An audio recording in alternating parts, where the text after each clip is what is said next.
You may remember the story about Darnell Jones. He is the man that Art, his daughter, as well as deleted her. He almost decapitated her. So in this video, what I want to do is show you like his past, the things that he should have been in jail for, that they allowed him to go free. So let me share that with you. A Toledo man is sitting in the Lucas County Jail tonight accused of raping and murdering his daughter.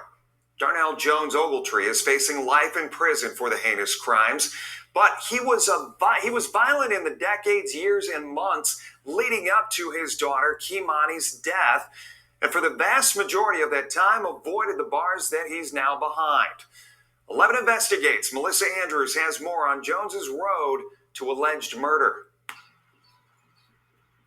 He had her on this side, where that's facing us. He had her on that side right there, hanging off the balcony by her throat. Angela Silva saw Darnell Jones unleash mayhem just a few doors down from her 4th Street home on July 29th, 2019. And all of a sudden, we started hearing things going over the balcony, like TVs and clothes, you name it. He was tossing it out the door and out the window onto the ground. Jones choked his wife and held her over this balcony while Silva and other neighbors called 911. He was this close to throwing her off that balcony. Harold Glander confronted Jones. And I yelled down there to pull her back over, and he almost dropped her. So I got myself down there, and I looked at him. I said, man, if you don't pull her back, I'm coming up. He goes, come on. So I didn't take no steps, and I was watching the girl. He almost let go of her. Jones was found with a knife and pleaded no contest to domestic violence, while other charges were dropped.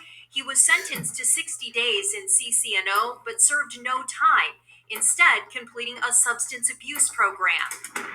It's just one of many incidents in a pattern of havoc he unleashed starting at age 19, allowed by the light hand of the law.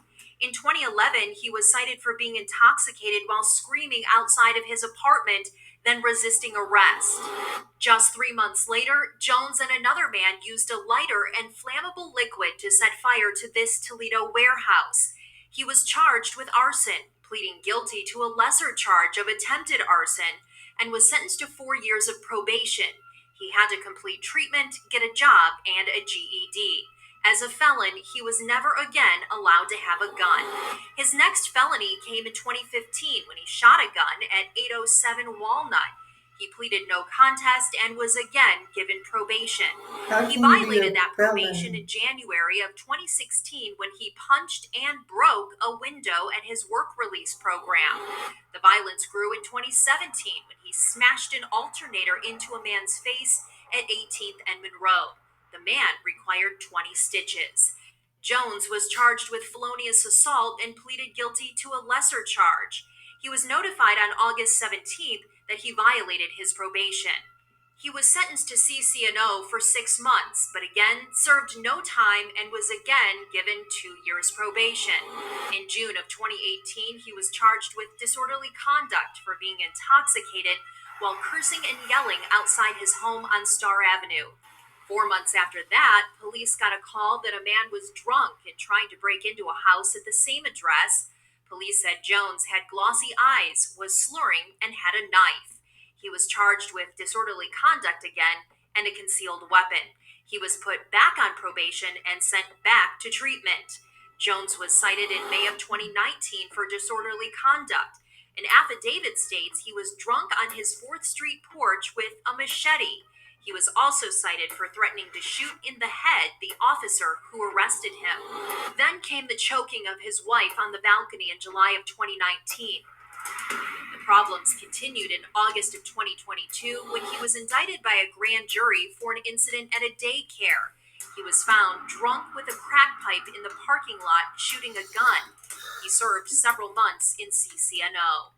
That was 3 years before the murder of his daughter Kimani Latigue and his arrest in Columbus. What's your hands? Kill me. Dude, show me your hands right now, bro. Pull your hand out your myself. I swear to God, pull your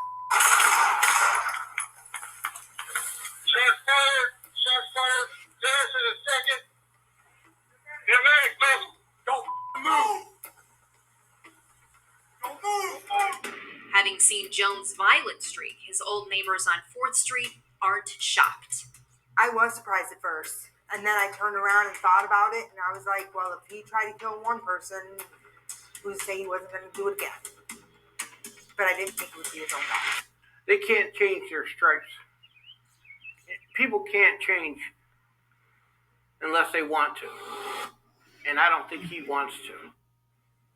That was Melissa Andrews reporting. Jones also served short stints in prison in 2012 and in 2022 for gun charges in Franklin and Lorain counties. In both cases, he scratched identifying information off of those guns. His next court appearance here in Lucas County is May 23rd.